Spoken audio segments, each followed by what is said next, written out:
자, 여러분들, 이번 시간에 우리가 준비금, 송금, 산입제도 한번 보겠습니다. 우리 예전에는 재금관리사에서 준비금, 산입제도라고 해가지고 별도로 출제를 잘 한 적도 없고요. 별도의 테마를 한 문제를 내지도 않습니다. 그냥 개념 정도만 있죠. 여러분들이 좀 알아주시면 좋겠고, 예전에는 제가 챕터를 별도로 빼지 않았어요. 왜냐하면 이거에 공개된 기출문제가 한 번도 나온 적이 없습니다. 근데 공개된 기출문제가 있으니까 제가 별도의 테마를 가지고 좀 준비금이 도대체 뭔지 한번 보겠습니다. 자, 준비금은요, 감면제도는 아니에요. 감면은 아니고요. 감면과 과세 이연은 달라야 돼요. 감면은 깎아주는 거잖아요. 근데 과세 이연은 뭐죠? 과세를 이연, 지금 당장 하지 않는다는 거야. 이연시킨다는 건 나중에 한다는 거야. 그래서 2월에서 연기한다는 개념 아닙니까? 당장 세금 내지 말고 어떤 일정한 시점 이후에 내게끔 하는 제도가 바로 과세 이연 제도, 준비금, 송금, 산입 제도가 되겠습니다. 자, 그래서 준비금을 실정한 사업연도에는 일단은 뭐예요? 송금에 산입해서 세금을 좀 깎아주죠. 그런 이후에 어떤 그 이후 사업연도에 특정한 환입을 하게 되면 뭐예요? 자, 송금에 산입된 금액이 환입되면 뭐죠? 입금이 되는 거 아니겠습니까? 송금에 산입된 금액이 환입되면 입금이잖아요. 그러니까 준비금을 설정할 때 송금 산입해서 일단 세금을 깎아야 해주고, 그러면 나중에 뭡니까? 추인이죠. 추인될 때 입금 산입해서 세금을 내게 하는, 그때 내게 하는 제도가 바로 준비금, 송금, 그죠? 준비금, 송금 산입 제도다, 이렇게 보시면 됩니다. 근데 이제 준비금의 송금 산입은요, 크게 두 가지가 있어요. 이 법률상, 법인세법상에 준비금도 있고요. 조세성내제한법상에 있죠. 준비금도 있어요. 준비금이 있어요. 그래서 여기서 알아야 될 점은, 다른 건 전부 다 있죠. 준비금이니까 조세 정책적인 거잖아요. 정책적인 거니까 회사는 회계 처리를 해요. 그죠? 송금 산입을 할 수가 없으니까 뭐예요? 그냥 가만히 있을 거고. 그럼에도 불구하고 전부 다 뭡니까? 신고 조정에 따라가지고 송금 산입을 해주는 거죠. 근데 단 유일하게 있죠. 딱 하나, 고유목적 사업에 있죠. 고유목적 사업 준비금이라는 게 있어요. 비영리법인, 비영리내국. 요것만은 결산 조정이다, 이렇게 보시면 돼요. 요것만은 반드시 회계 처리를 해서 송금 산입 받아 먹는 것도 있다. 그러면 준비금은 법률상 법인세법도 있고 조특법, 조세특례제한법도 있고요. 신고 조정도 있고 결산 조정도 있다는 거죠. 그래서 이제 그냥 그렇게 보시면 되겠습니다. 자, 그러면 준비금, 송금 산입하면요, 준비금은 있죠. 송금에 전입한 사업연도에 송금을 하고 나중에 이후에 뭡니까? 환입이 되면요, 입금에 산입되는 요거 스케줄 아시겠죠? 송금 산입하고 나중에 환입되면 입금이 된다, 이 말이고요. 그럼 세무적 분기 한번 볼게요. 준비금 설정이 뭔지 볼게요. 그래서 지금 비영리법인은 이렇게 잡거든요. 이익잉여금 뭉개고 고유목적 사업 준비금으로 임의적립금으로 이렇게 올릴 수 있다고요. 여기 바로 우리 기말에 있죠. 우리 주총 때 전입하는 회계처리 아니겠습니까? 그럼 여기 요렇게 회계처리 해보세요. 어디에도 송금에 산입됩니까? 아니잖아요. 자본 계정이고 뭐야? 이건 자본이고 이것도 뭐야? 자본 계정이죠. 그죠? 그래서 요거를 어떻게 해주냐면요, 지금 당장 세금을 깎아주겠다 이거지. 이렇게 하면은 지금 자본 그래니까 아무런 세금에 영향이 없죠. 근데 세법은 어떻게 보겠다는 거야? 이거 부양하기 위해서 이거 송금을 보겠다는 거지. 그리고 여기 부채로 보겠다는 거지. 그죠? 준비금이라는 걸 부채로 보겠다. 그러니까 비용전가 부채 있죠. 충당부채로 보겠다는 거예요. 그러면 이 세법은 이걸 충당부채로 보니까 부채 증가에 유보가 필요한 거 아니에요? 부채 증가에 마이너스 유보가 필요한 거 아닙니까? 부채를 올려라, 뭡니까? 마이너스 되겠습니까? 마이너스 유보가 송금 산입이 하니까 일단 세금을 깎는 거잖아요. 세금 낼 걸 덜 내도 되잖아요. 그냥 가만히 있으면요, 세금을 깎을 수는 없는 거잖아요. 그죠? 그렇게 해서 깎아 먹고 있다가 뭐예요? 감면은 아닙니다. 일단은 먼저 깎아 먹었죠. 그러다가 나중에 이후에 환입이 되면요, 환입이 되면 재무회계서니까 적립금 환입이 되면 이렇게 환입 쓰면 이렇게 이익이면 다시 올리거든요. 근데 세법은 충당부채를 환입했다고 보는 거죠. 이게 입금을 잡는데. 송금에서 환입된 금액이 환입된 입금이니까 부채를 감소시켜야 돼. 그죠? 그 부채 감액에 유보가 된다. 이렇게 보시면 되겠죠? 자, 요렇게, 요 제도가 바로 있죠. 이 과세 이연, 예, 감면이 아니고 세금을 당장, 그죠? 우리가 준비금을 설정한 연도에 송금에서 환입해서 일단 세금 좀 깎게 해주고, 그리고 환입했을 때 뭡니까? 그때 이제 세금을 내게 하는. 그 기간이 뭐 1년이 될지 10년이 될지 모르지 않습니까? 그 환입 스케줄이 있거든요. 그에 맞게끔 해서, 그러면 5년 후에 만약에 환입한다 하면, 5년 후에 5년 분할 환입한다 하면, 그럼 지금 당장 세금을 덜 내잖아요. 덜 내고 세금은 5년 후에 있죠. 내게 되니까 좀 상대적으로 또 분할해서 내니까 상대적으로 세부담이 좀 적어질 거 아니겠습니까? 이런 제도가 바로 과세 이연 제도, 준비금, 송금, 산입 제도가 된다. 이렇게 보시면 돼요. 근데 시험에서는요, 요거 공개기출 문제는 2021년도에 나왔던 요 문제 때문에 준비금을 별도로 하나 딱 내고 있죠. 그래서 요거를 좀 보시면 다음 중 준비금에 관한 설명으로 가장 올바르지 않는 것. 비영리 내국법인은요, 법인세법에 따라 고유목적 사업을 결산 조정에 따라 예, 설정 송금에서 환입할 수 있습니다. 준비금은 법인세법도 있고 조세특례제한법도 있잖아요. 그죠? 다, 두 개가 다 있습니다. 준비금은 법인세법에서만 규정하고 있고 조세특례제한법에는 없다. 틀렸습니다. 그리고 보험업법을 영위하는 법인은 책임준비금으로 있죠. 송금에 산입할 수 있고, 전입한 준비금은 일정 기간 경과 후에 다시 뭡니까? 입금에 산입해야 된다. 맞잖아요. 그죠? 그래서 요 정도가 되고요. 여기 만약에 두 번째 문제를 낸다면, 그죠? 우리 비영리 내국법인은 법인세법에 따른 있죠. 고유목적 사업은 신고 조정에 의해서만 뭡니까? 송금 산입한다면 틀린 거다. 그죠? 여기 유일하게 뭐예요? 법인세법상의 준비금은 결산조정 있잖아요. 그죠? 요거는 결산조정에 의할 수도 있다는 거 아니에요. 그죠?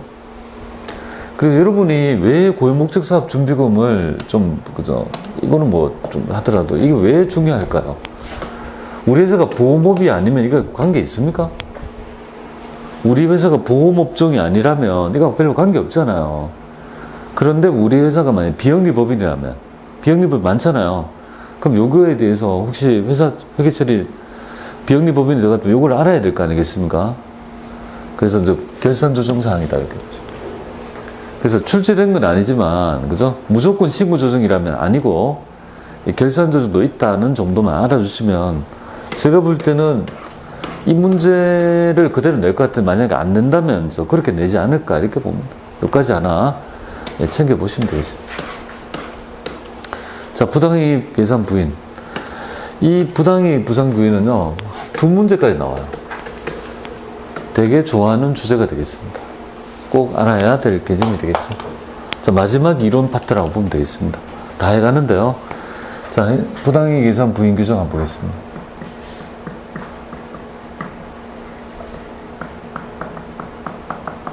부인 규정 한번 볼게요.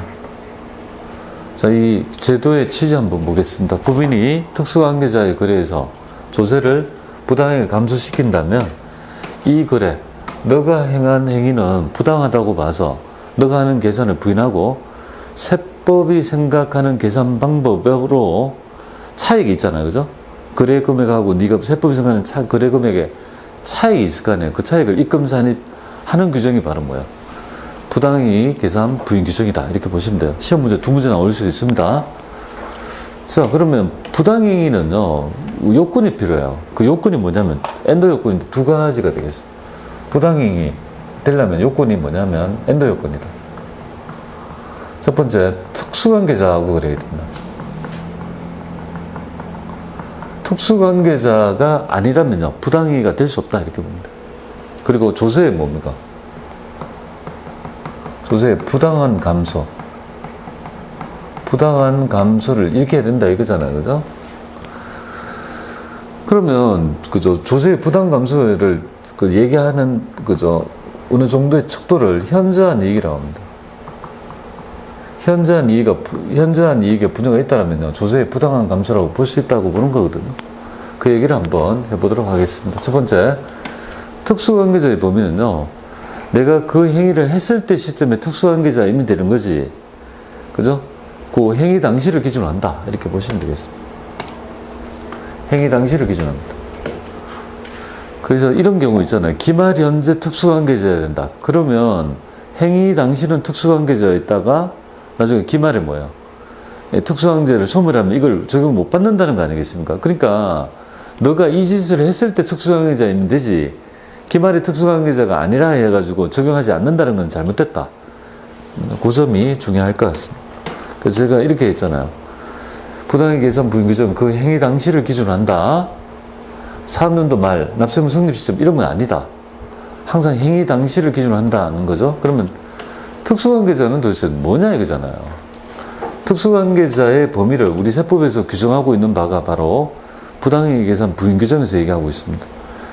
그래서 우리 법인에 사실상 영향을 줄 수 있거나, 그죠? 뭐 생계를 가진 친족이랄지 뭐 이런 거 있죠. 그 다음에 우리가 뭐 계열이 있는 계열회사 및 그 임원, 지분부여에 있는 이죠. 그런 회사를 얘기합니다.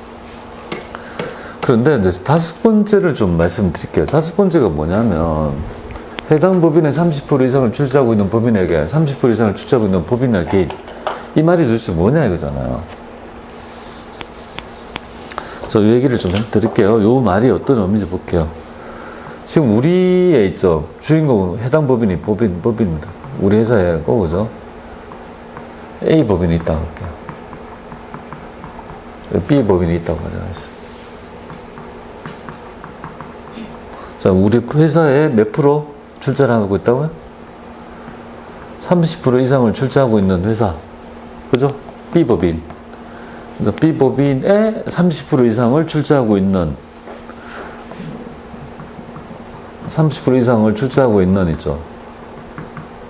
B 법인을 얘기하죠. 그럼 B 법인과 나하고는 뭐야? 어떻게 되냐 이거잖아요. 얘하고 특수관계자죠. 얘하고 특수관계자죠. 그럼 얘하고도 뭐야? 얘 특수관계자가 된다 이 말이야. 특수관계자로 본다. 되겠죠, 그죠? 그 얘기가 바로 세 번째 얘기다. 아니, 다섯 번째 얘기다. 이렇게 보시면 되겠습니다. 의미 이해는 하시겠죠, 그죠?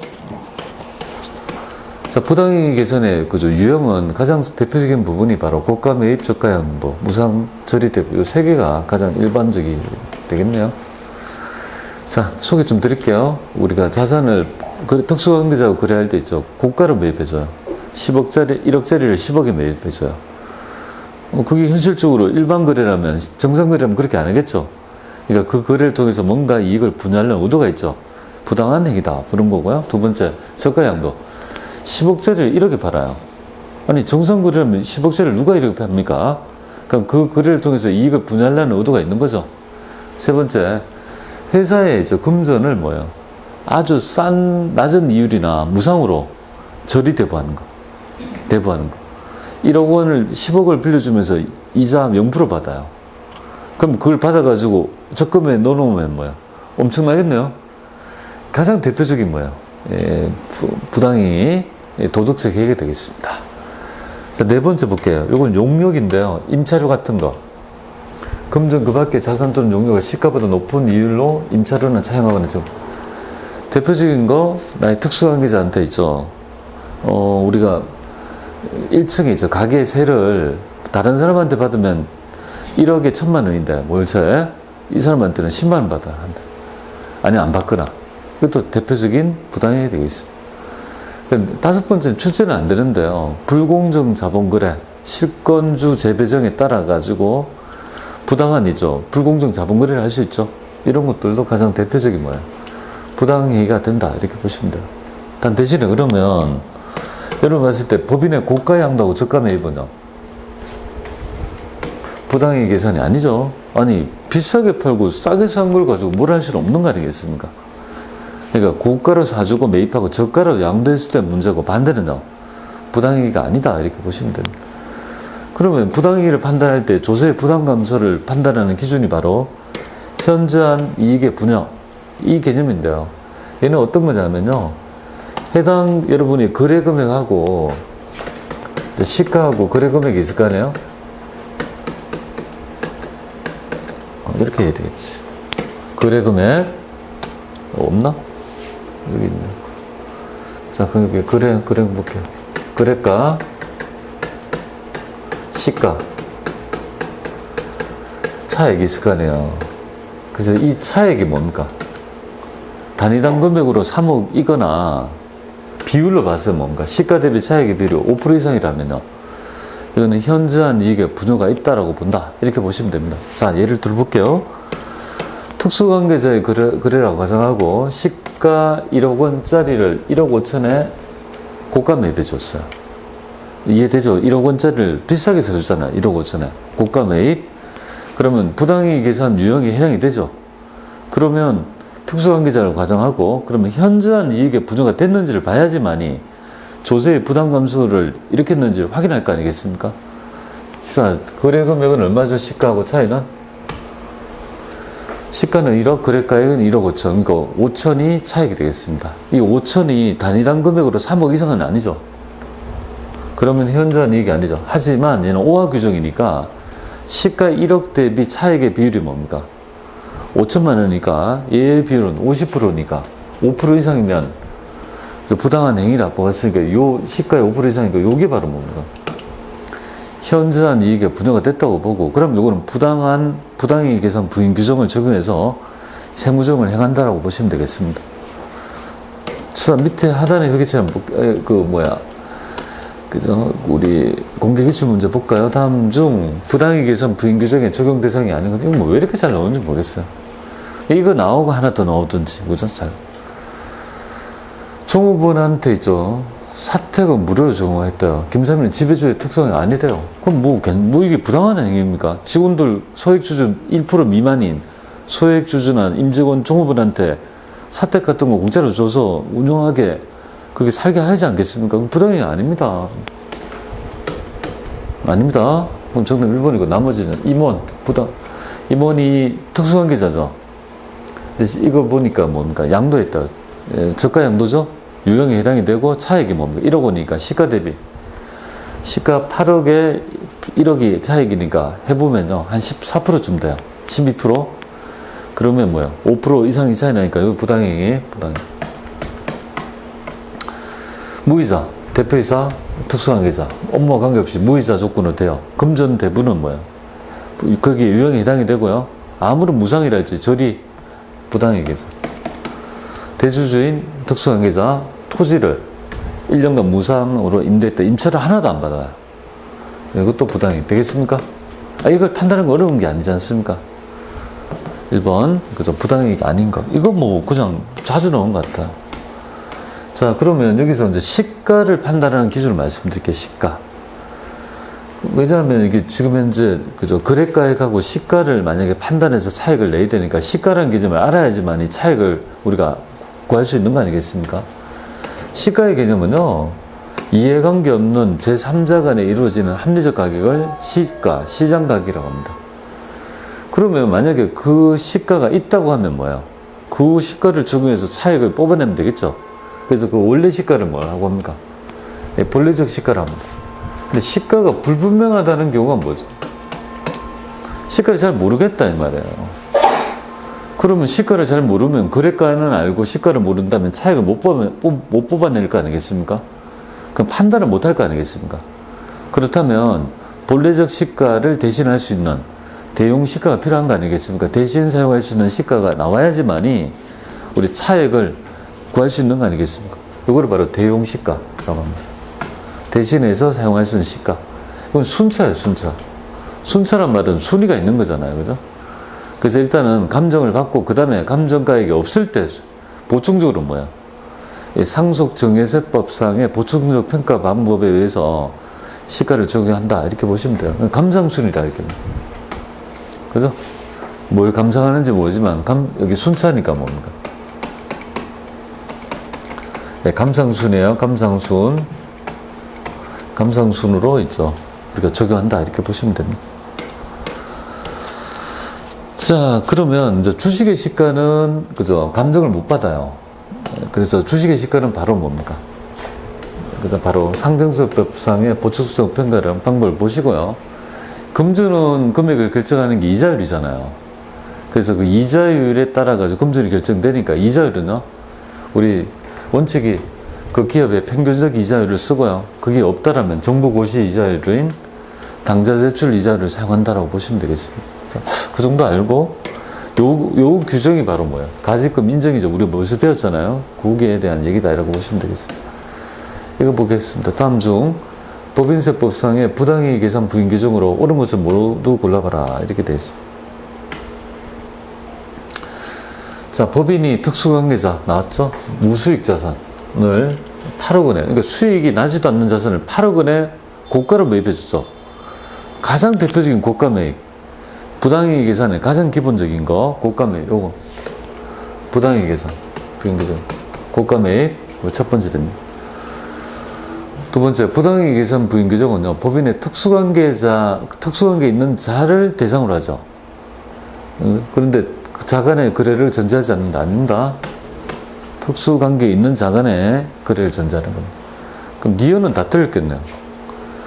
자, D가 부당이익 계산 부인 규정에서 특수관계의 존재 여부는 해당 법인과 법령이 정하는 일정한 관계에 있는 자를 말하며, 이 경우에 법인도 그 특수관계자 아닌 특수관계자 맞죠? 그죠? 법인도 여기 아까 전에 얘기했다.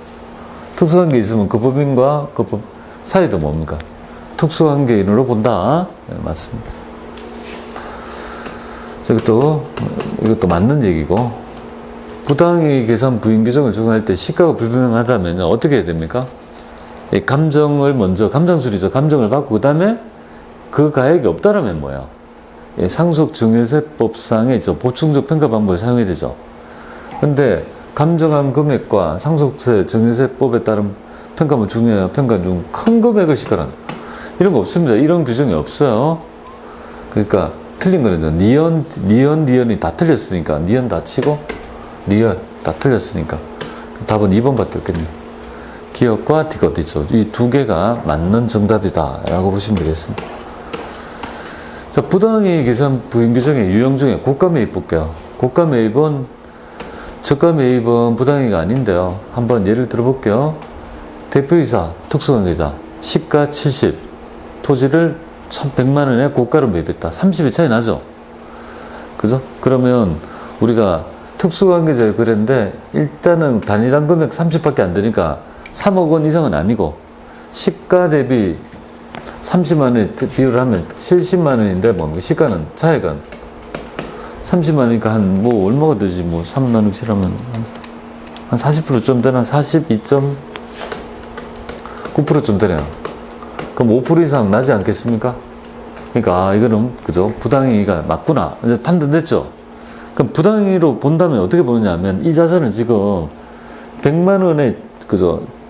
취득했죠? 근데 세법은 그렇게 안 봐요. 시가로 봐요. 그럼 머릿속에 알아야 될 점이 회사는 토지를 100만 원 했지만 세법은요 70을 보겠다. 그럼 30은 이 거래를 통해서 그죠? 밖으로 빠져나가서 그자 유한테 뭡니까? 너한테 이익을 분했다고 보는 거 아니겠습니까? 30은 일단은 무조건 쳐내가지고 상해처분해야 된다는 거 나오죠? 여기서 이중조정이 나와요. 한번 보겠습니다. 이렇게 나오잖아요. 그럼 일단 토지 감액해야 되는 거 아니에요? 세법의 입장은 70을 본다고 했잖아요, 시가로. 근데 계산은요, 100을 했으니까 30 깎아줘야 되는 거 아니에요? 30 감액, 마이너스부 되겠습니다. 그런 후에 어떻게 합니까? 당연히 유출된, 그죠? 이 거래를 통해서 30만 원 이익을 부여받은 대표이사한테 추가적 상해를 처분해야 되죠. 그래서 입금 잔입에서 상해 처분, 이렇게 이중조정이 나온다. 이중조정 나오죠. 고가 매입은, 이렇게 이중조정이구나. 자, 저가양도 한번 볼까요?